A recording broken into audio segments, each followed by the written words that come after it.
Le piège de l'homme moderne, le téléphone portable.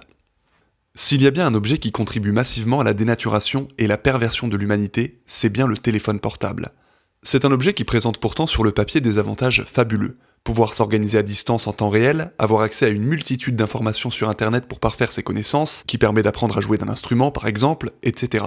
Les possibilités sont quasi infinies. Oui mais, dans les mains d'un être humain incapable de contrôler son circuit de la récompense, c'est une catastrophe. Le pouvoir de séduction du téléphone est d'une puissance telle que peu de choses dans notre monde réel peuvent le concurrencer. Il faut dire que tout a été pensé pour le rendre absolument irrésistible. Les couleurs, les notifications, les applications et leurs algorithmes, tout est savamment organisé pour accaparer le plus de notre temps d'attention possible, ressource qui nous est la plus chère. Et plus nous passons de temps sur ces machines, plus nous sommes imprégnés à notre insu d'informations, de pensées, de croyances, de publicités, qui laissent une trace durable sur nos cerveaux. Des études du professeur Didier Courbet ont montré que les pop-up laissent une impression sur notre psychisme de plusieurs mois et orientent nos choix d'achat. Nous pensons ne pas y prêter attention, l'oublier, mais nous en sommes durablement imprégnés. Tout ce que nous voyons s'imprime de manière durable dans notre subconscient. L'adage « si c'est gratuit, tuez le produit » prend tout son sens, notamment sur les réseaux sociaux ou encore la plateforme YouTube.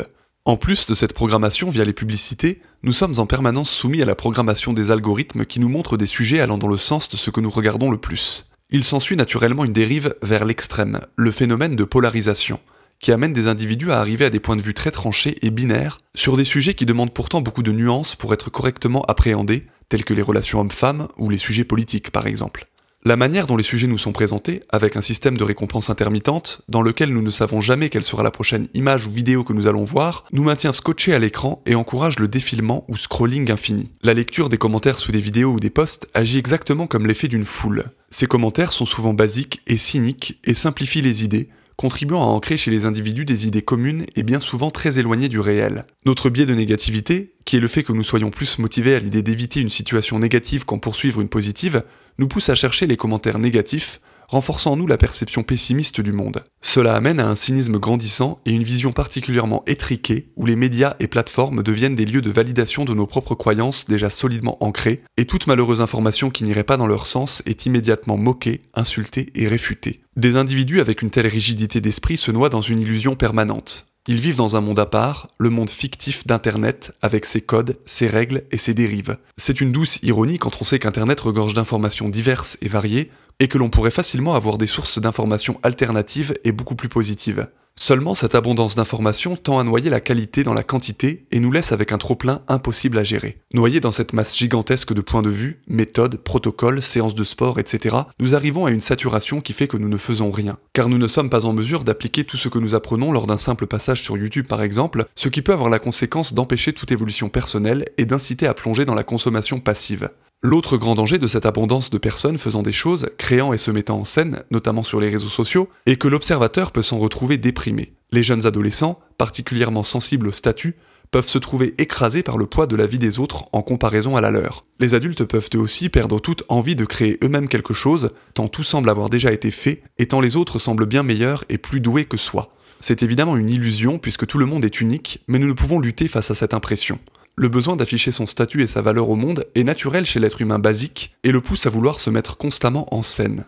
Dans un monde de paraître comme le nôtre, cette mise en scène est bien trop souvent le fruit du mensonge et de la tromperie. Vouloir se montrer heureux et souriant alors qu'on est triste et malheureux à l'intérieur ne permet pas de guérir la cause réelle du mal-être. Il y a aussi une forme de perversion, de manque d'éthique dans le fait d'afficher des enfants, même les siens, à travers les réseaux sociaux. Cela semble le fruit d'une ignorance totale sur ce que ces réseaux peuvent occasionner comme mal invisible. De la même manière, il semble absolument ridicule et d'une vanité exceptionnelle de vouloir montrer à tout son cercle d'amis, n'ayant pour la plupart d'amis que le nom, mais n'ayant pas été vu depuis des années, le contenu de ses dernières vacances et du programme du week-end.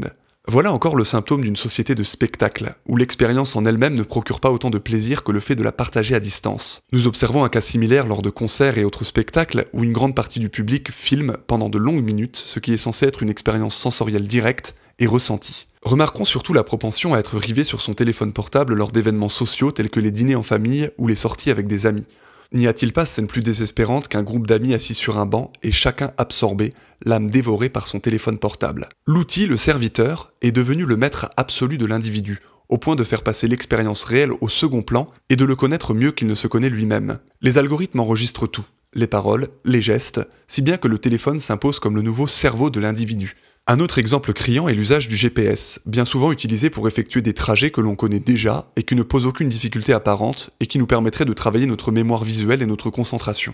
Il en va de même pour les réflexes anodins tels que prendre son téléphone portable pour marquer les 2 choses à faire dans la journée, ou sa petite liste de courses. Ainsi, la mémoire, d'ordinaire notre disque dur, notre agenda, notre carte spatio-temporelle, devient inutile. Il suffit simplement de savoir où est rangé le téléphone portable.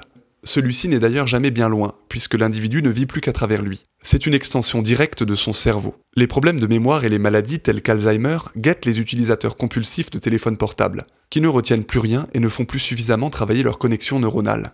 Nous observons parfois des familles se baladant avec un ou des enfants en bas âge. Il arrive souvent que les 2 jeunes parents se noient dans leur téléphone, laissant les enfants seuls et ne leur prêtant pas d'attention quand ils les appellent. Nous observons aussi ces mêmes parents donner leur téléphone portable aux enfants pour avoir la paix, ne réalisant probablement pas qu'ils commettent là le pire crime qui soit. Un enfant doit apprendre à contrôler son humeur et à maîtriser son rapport à la récompense. Le téléphone est une manière de lui enseigner la distraction, à travers notamment les jeux, et empêche son cerveau d'obtenir une maîtrise correcte de son circuit de la récompense, ce qui risque d'en faire un adulte friable, influençable et incapable de penser loin dans le futur. Ce sera donc le consommateur parfait, celui que ce monde rêve tant de créer. Les réseaux sociaux, que je nommerais plutôt réseaux asociaux, favorisent un isolement progressif des individus. Puisque la communication est possible de partout, nous n'avons plus besoin de sortir de chez nous. Pourtant, la libération d'hormones telles que l'ocytocine ou la dopamine, fortement influencées par des relations sociales, ne peut se libérer que lors de rapports humains rapprochés et réels. Il est nécessaire, pour obtenir les effets positifs de ces hormones, de passer du temps de qualité avec des êtres humains et de discuter profondément avec eux et ne pas être ailleurs, c'est-à-dire sur son téléphone portable pendant qu'on les côtoie.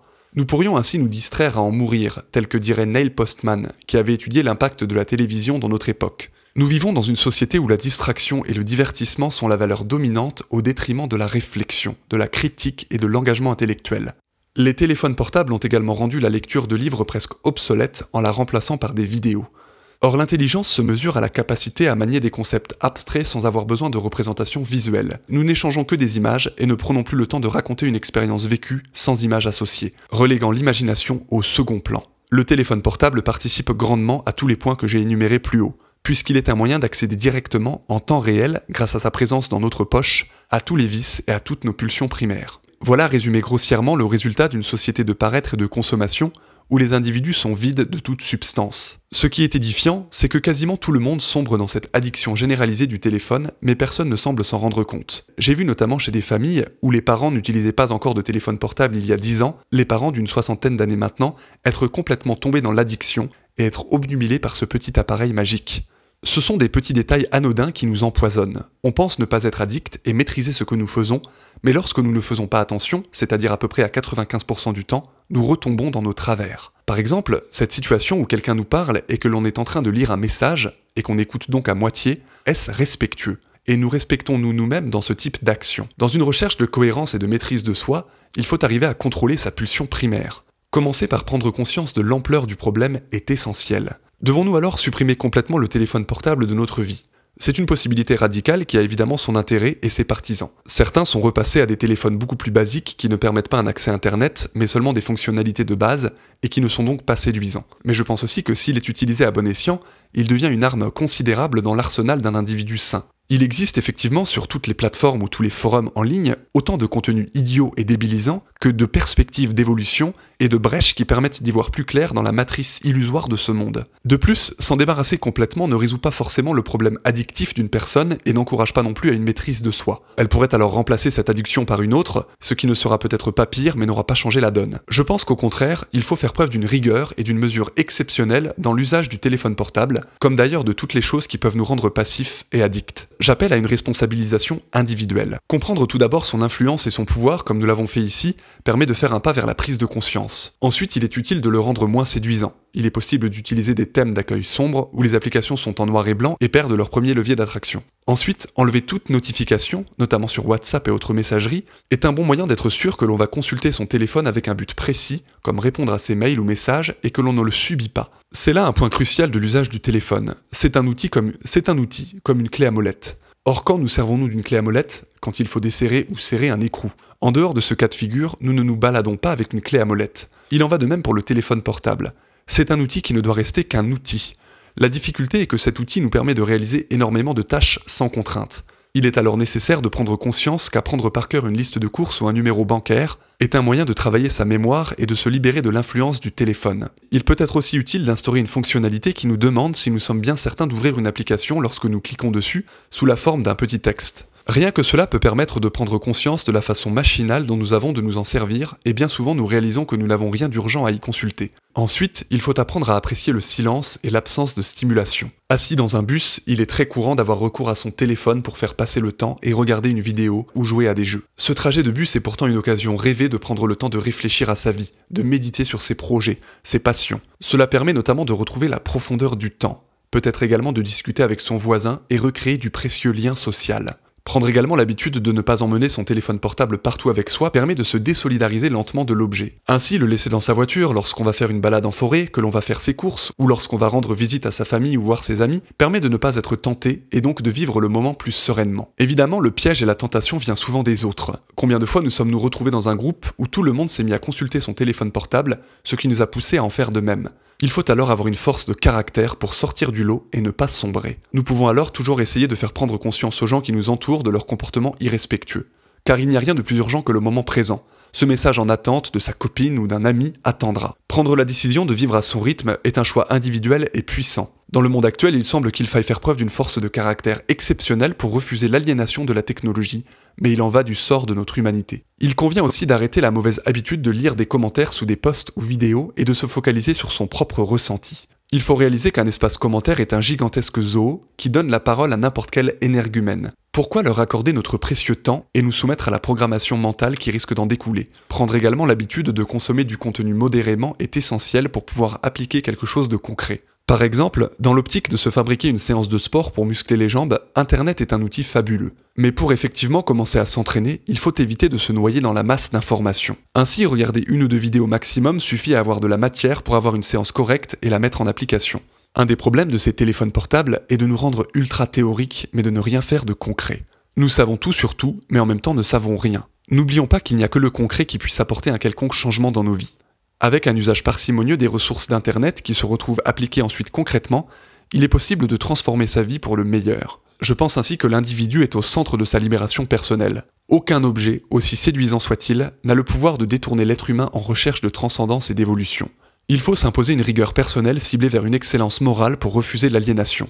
Le téléphone portable est l'opportunité la plus extraordinaire pour apprendre à maîtriser son cerveau. Comme il suffit de 2 clics pour regarder un film pornographique, regarder si le message qu'on a envoyé à son chéri a été lu, ou aller voir le nombre de likes qu'on a sur Instagram, le défi est total. La facilité est telle qu'il faut une discipline de fer pour ne pas y céder. Mais comme toujours avec le cerveau et sa plasticité légendaire, à force de pratique et de contrôle, nous pouvons finir par ignorer cette source de distraction et y avoir recours uniquement pour acquérir de nouvelles connaissances et planifier nos sorties. L'individu émancipé de l'influence de son téléphone portable est fait d'un bois plus dur que les autres.